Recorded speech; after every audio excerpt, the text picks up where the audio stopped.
亲爱的有缘人，我要给你一个建议，当你步入中年，你应该学会重新培养自己。这样做，你将发现幸福不是由财富堆砌出来的，而是由内而外培养出来的。你是否常有这种感觉？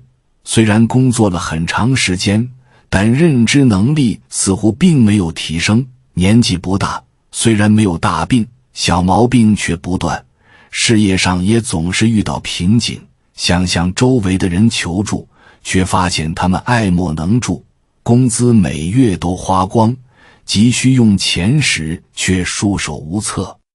到了中年，许多人被工作中的不满和家庭琐事所困扰，稍有风吹草动就感到步履维艰，感到无助。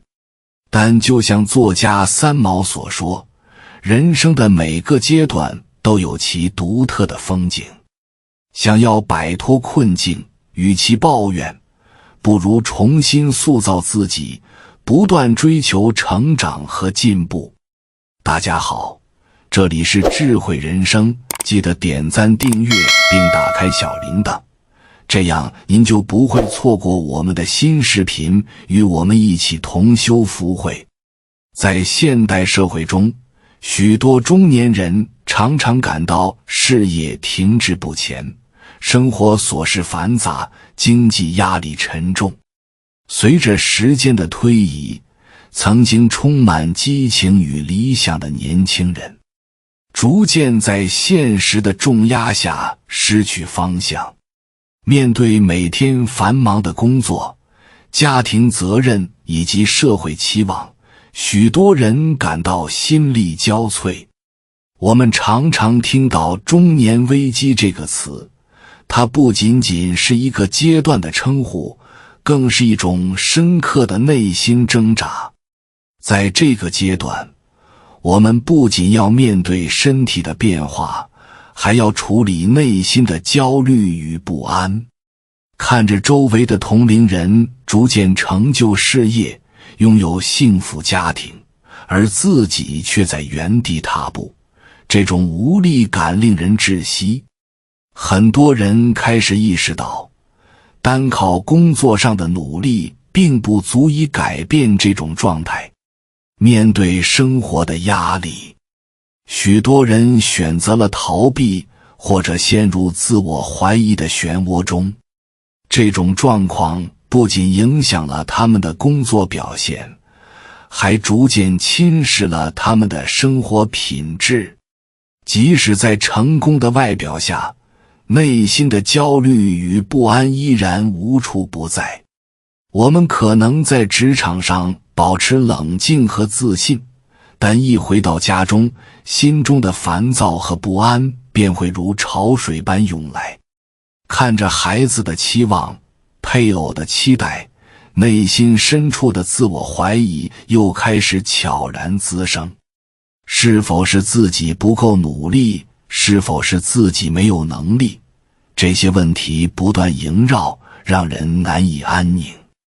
然而，真正的幸福并非源于物质的积累，而是在于内心的充实与自我成长。在这个快速变化的时代，我们常常被外界的标准和期望所左右，而忽视了内心真正的渴望。随着时间的推移，我们逐渐忘记了曾经的理想和激情，沉浸在琐碎的日常中，而失去了对生活的热爱。重要的是，要重新找回那个曾经充满激情的自己，关注内心深处的声音，了解自己真正想要的是什么。面对这些挑战，重新养育自己成为了一个值得探索的方向。这不仅是身体上的重塑，更是内心深处的一次自我疗愈和重生。重养自己意味着重新审视生活，关注自己的内在需求，让内心的声音重新得到关注。在这个过程中，我们能够学会如何更好地照顾自己，无论是身体、情感还是精神层面。重养自己不仅是为了缓解眼前的困境，更是为了让我们在未来的人生中拥有更多的可能性。重新养育自己的过程并不容易，尤其是在这个快节奏的时代，我们常常被各种压力所淹没。然而，正是在这样的环境中，寻找内心的平静与满足显得尤为重要。重养自己意味着勇敢面对自身的不足，接受自己的不完美，从而学会与自己和解。我们需要意识到，生活中的挑战和困难都是成长的一部分。通过重新审视自己的生活方式和心态，我们能够找到一条适合自己的道路，让自己在这个过程中不断成长。面对生活的种种挑战，重新养育自己不仅是一个重要的选择，更是一种生活态度。它要求我们不仅要关注外在的成功与成就，更要关注内心的成长与变化。每个人的生活都是独特的，每个阶段都有它特有的风景。在未来的旅程中，我们都可以选择用自己喜欢的方式去重新养育自己，迎接新的生活和挑战。只有这样，我们才能真正找到属于自己的幸福与满足。当我们意识到重养自己的必要性时，首先需要关注的是身体的健康。身体是我们生活的基础，保持健康才能有更充沛的精力去面对生活中的挑战。然而，在快节奏的现代生活中，许多人为了工作或其他琐事，常常忽视了身体的信号。我们熬夜加班，快速解决一顿午餐，甚至在压力下选择不健康的饮食。久而久之，这些不良习惯开始显现出影响，身体的机能逐渐下降，精神状态也随之 deteriorate。 皮肤暗沉、疲惫无力，时常感到焦虑，这些都是身体在向我们发出求救信号。为了有效改善这种状况，制定一份合理的养生计划至关重要。首先，我们需要确保每天摄入足够的水分。水是生命之源，它不仅能够帮助我们保持身体机能的正常运作，还能改善皮肤状态，增强免疫力。因此，每天至少喝2000毫升的水是一个基本的目标。同时，增加运动也是维护身体健康的重要一环。我们可以选择每周进行一次规律的运动，无论是散步、跑步还是去健身房，都能有效提高身体的素质。运动能够促进血液循环，增强心肺功能，还能帮助我们释放压力。在饮食方面，我们需要养成健康的饮食习惯，尽量避免高糖、高脂肪的食物，选择新鲜的水果和蔬菜，补充足够的维生素和矿物质，这些都对身体有益。此外，减少咖啡和酒精的摄入也是保护身体的重要措施。咖啡和酒精虽然能短暂提升我们的精神状态，但长期饮用会导致身体负担加重，影响睡眠质量，从而形成恶性循环。通过关注这些细节，我们不仅能够提升身体的健康水平，更能增强内心的力量，为未来的挑战打下坚实的基础。接下来，打理形象也是重养自己过程中不可或缺的一部分。外在形象不仅影响他人对我们的第一印象，还能直接影响我们的自信心。心理学教授艾伯特·麦拉宾提出的73855定律表明，人们对一个人的印象中 55% 来自于外在形象。因此，改善自己的形象有助于提升在社交和职场中的自信。我们可以从一些小细节入手，比如在重要场合适当化妆，穿着得体的衣物，这些都能让我们在他人眼中显得更有魅力。此外，学习如何将普通衣物穿出高级感也是提升形象的关键。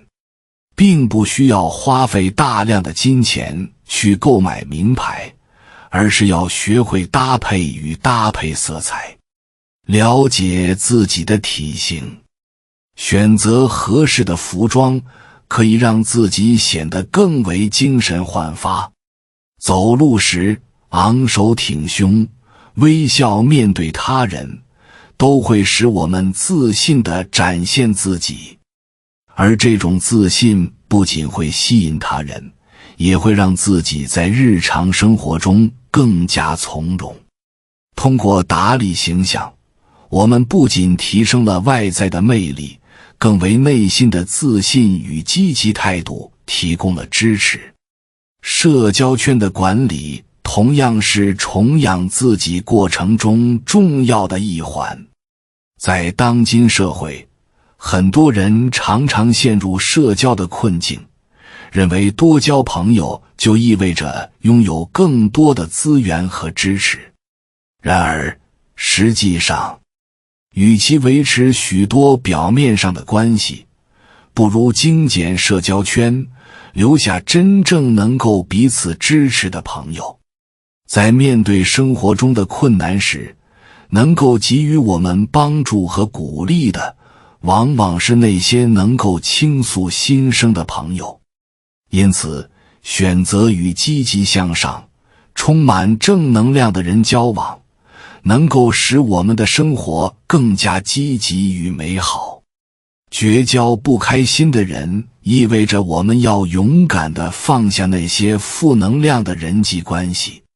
每个人的时间和精力都是有限的，把精力放在那些真正值得的人身上，会让我们的生活更加充实。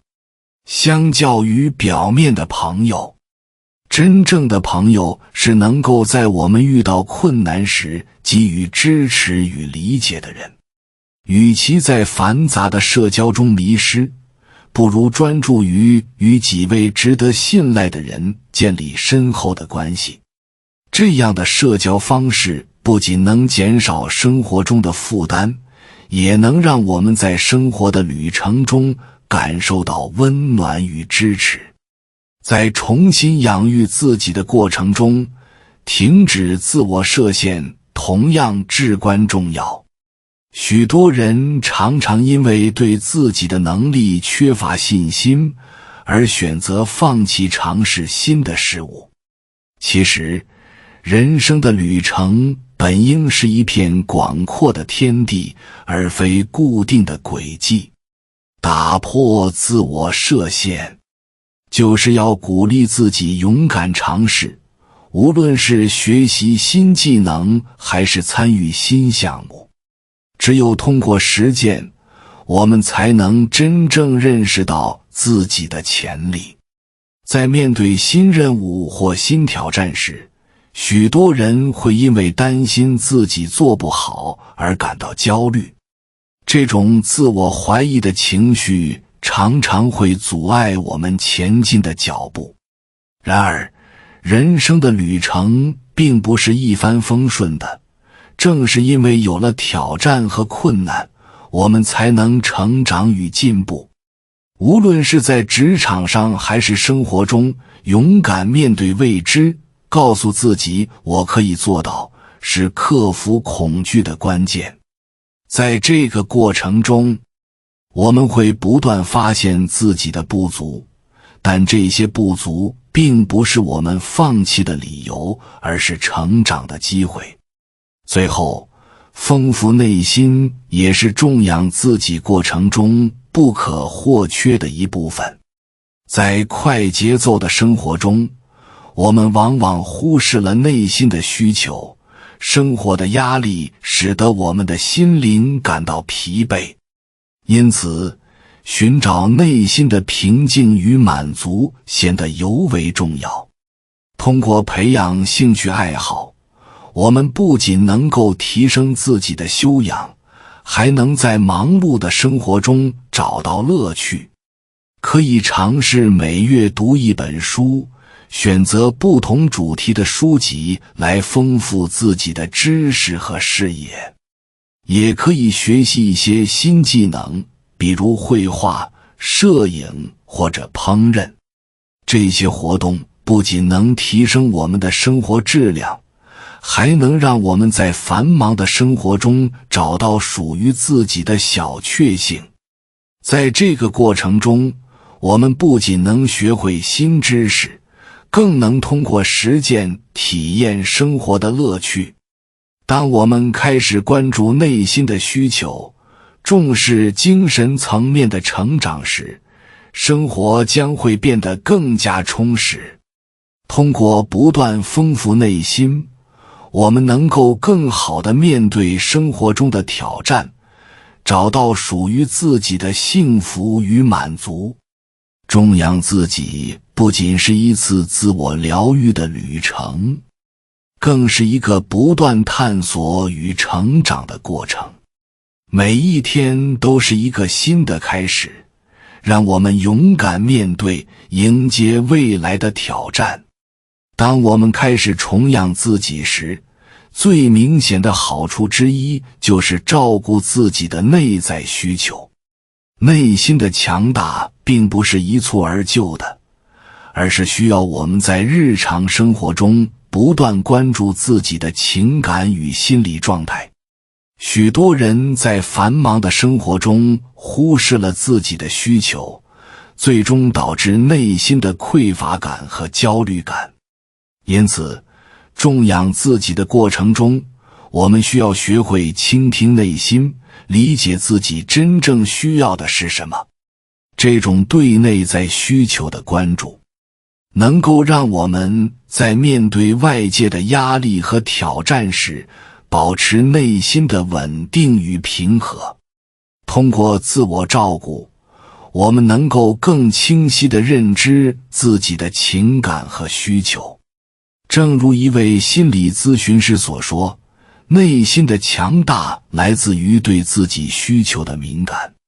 无论是在工作中感到疲惫，还是在人际关系中遇到困扰，我们都应当主动去关注和理解这些情绪，而不是一味的压抑和忽视。只有在了解自己的需求后，我们才能采取适当的措施来应对生活中的压力，比如寻找合适的放松方式，与可信赖的朋友倾诉心声，或者通过写日记来整理自己的思绪。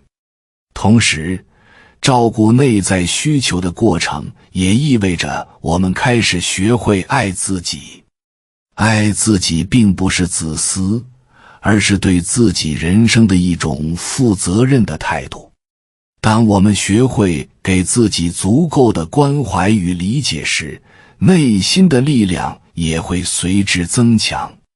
这种力量使我们在生活的风浪中能够更加从容地面对困难与挑战。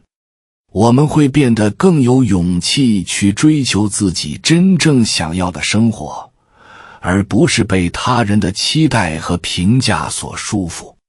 这样的转变不仅能提高我们的幸福感，也能够增强我们在生活中的主动性，让我们真正掌握自己的命运。停止内耗是重养自己带来的另一个显著好处。在现代社会中，许多人因自我怀疑而陷入内耗的泥淖，尤其是对女性而言，情感的细腻往往使得她们在面对外界压力时产生更多的焦虑与不安。我们可能会因为一时的失误而自责，或者对未来充满不确定性而感到害怕。这样的内耗不仅消耗我们的精力，也会影响我们的决策能力与生活质量。然而，当我们开始重养自己，关注内在的情感时，内耗就会逐渐减少。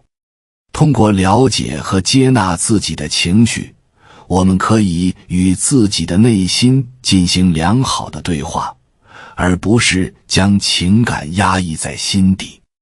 当我们能够识别和接纳自己的敏感性时，就能够在内心中找到一种平衡。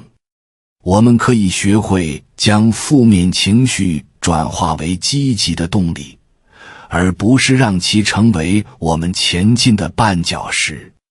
无论是焦虑、恐惧还是自卑，这些情绪都能成为我们反思和成长的契机。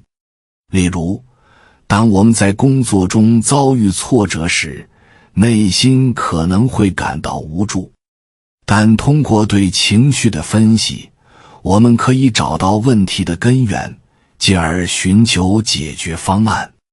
停止内耗后，我们会意识到这些情绪并不是对我们的评价，而是生活中自然的一部分。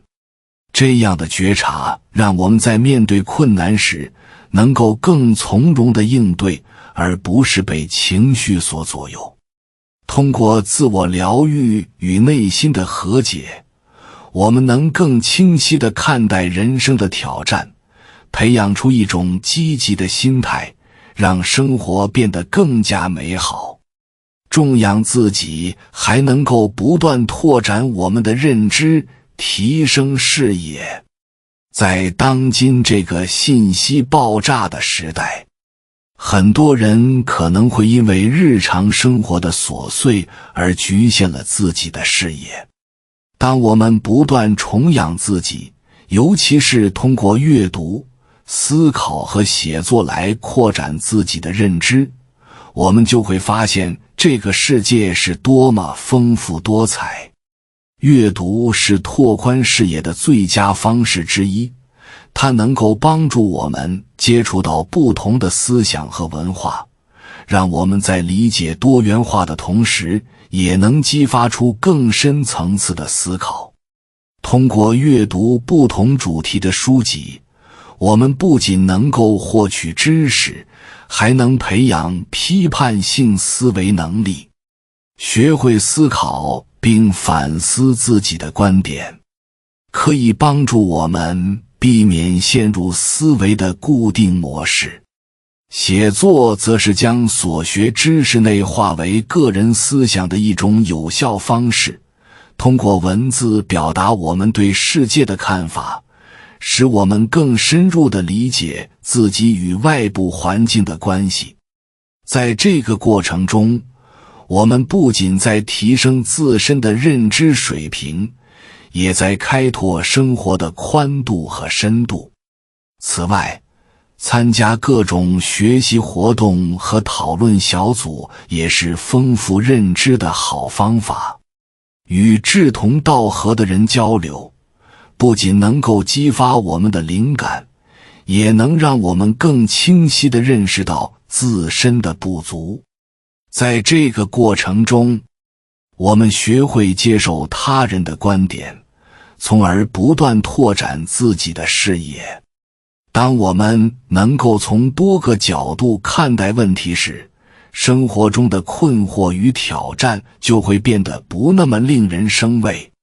这样的认知拓展过程，最终将使我们在人生的各个阶段都能以更加开阔的心态去面对未知的挑战。同时，重养自己让我们不再害怕改变，拥有抵御未知的能力。生活的变化是永恒不变的真理，但很多人却因害怕变化而选择留在舒适区。人们常常对未知的事物产生恐惧，这是因为他们对自己的能力缺乏信心。然而，重养自己的过程让我们逐渐认识到，只有通过面对变化，我们才能成长与进步。真正的成长发生在我们敢于走出舒适区，去迎接新挑战的时候。当我们意识到改变并不可怕，反而是促进个人成长的契机时，我们的心态便会发生质的转变。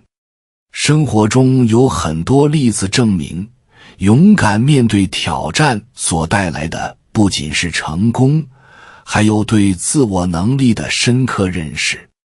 在不断的尝试中，我们学会应对各种变化，从中获取宝贵的经验与教训。无论是在职场上接受新任务，还是在生活中尝试新事物，我们都能在变化中找到适合自己的道路。这样的经历使我们逐渐积累了应对变化的能力，培养出更加灵活和开放的心态，让我们在未来的生活中能够更好地应对挑战。最重要的是，重养自己，将人生的主动权还给了自己。很多人在成长过程中，常常会因为他人的期待和评价而迷失方向，甚至在生活中感到无助与失落。真正的成长在于我们意识到，自己的生活应该由自己主宰，而不是被他人的看法所左右。通过重养自己，我们开始关注内心的真实渴望，勇敢地选择适合自己的生活方式。在这个过程中，我们学会不再过分在意他人的评价，而是坚定地追求自己认为有价值的事情。无论是在职业选择、生活方式还是人际关系中，重拾主动权意味着我们将个人的幸福与满足放在首位。这样的转变不仅能提升我们的自信心，也会让我们在追求梦想的道路上走得更加坚定。重养自己是一段关于自我发现与自我成长的旅程。通过关注内在需求，停止内耗，拓展认知，勇于面对改变以及掌握主动权，我们将能重新认识自己，活出真实而丰富的人生。这一过程不仅是治愈过去的伤痛，更是对未来的美好展望。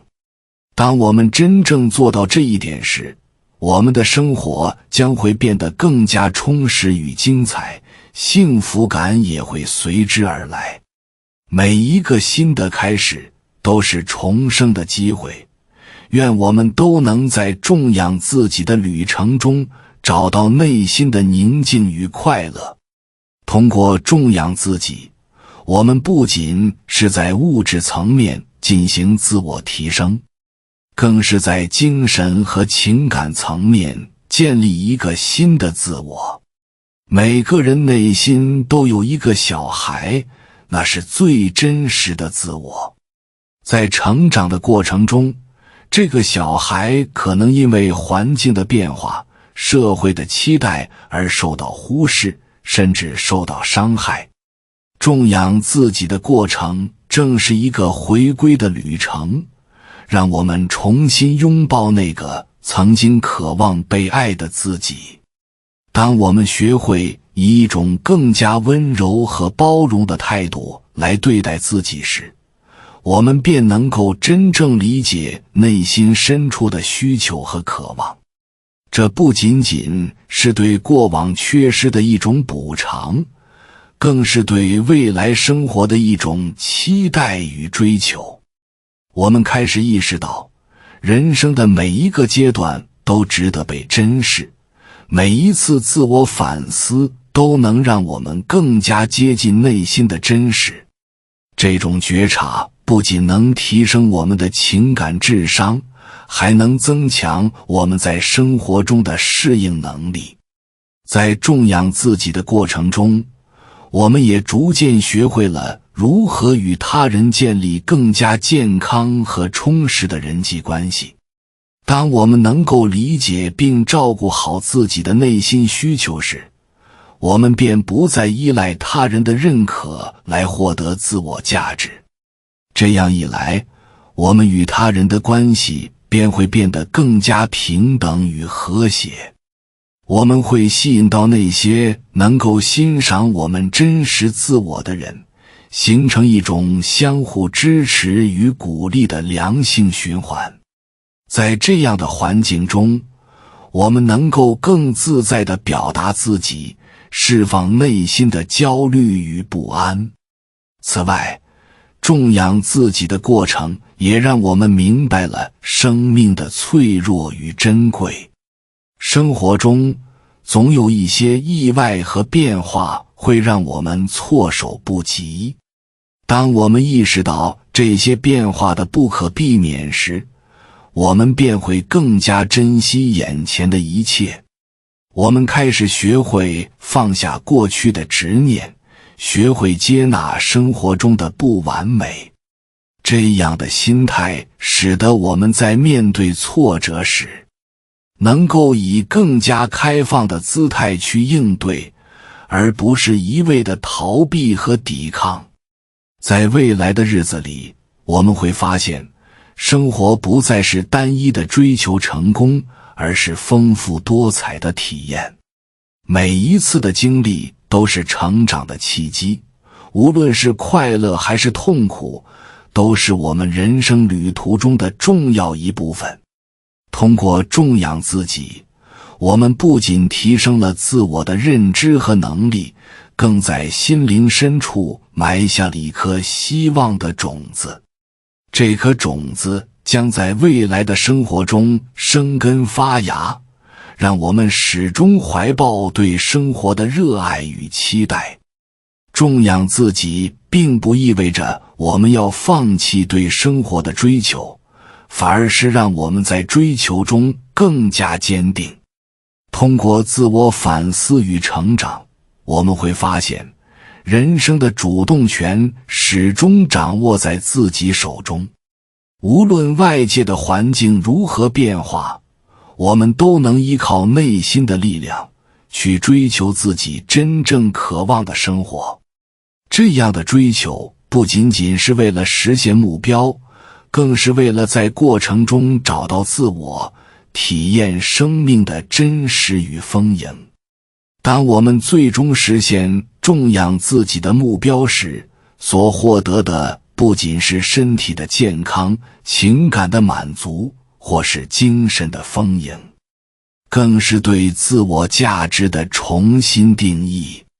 我们明白，幸福并不是一个遥不可及的梦想，而是通过日常的点滴积累而来的。每一次对自己的照顾，每一次对内心的倾听，都是在为未来的幸福铺路。因此，让我们在这段重养自己的旅程中，学会珍惜每一刻，让内心的小孩得到充分的关怀与理解，让过去的伤痛逐渐愈合，让未来的生活充满无限可能。在这样的过程中，我们将发现，生活的意义不仅在于达到某个目标，而在于与自我和解，与他人共鸣，活出真实而丰富的人生。未来的日子，无论遇到怎样的挑战与机遇，我们都将以更加坚定和自信的姿态去面对。我们会懂得，生命的每一天都是新的开始，而重养自己的过程也将成为一种生活的常态。愿我们都能在这条路上找到属于自己的节奏，活出最精彩的自己。感谢你看到最后，回复一句三阳开泰，祝愿你阳气永驻，与光明相伴。如果今天的分享对你有所帮助，请按个赞给我响应。还没有订阅频道的，请点击屏幕右侧的订阅按钮与我建立连接，随喜转发，功德无量。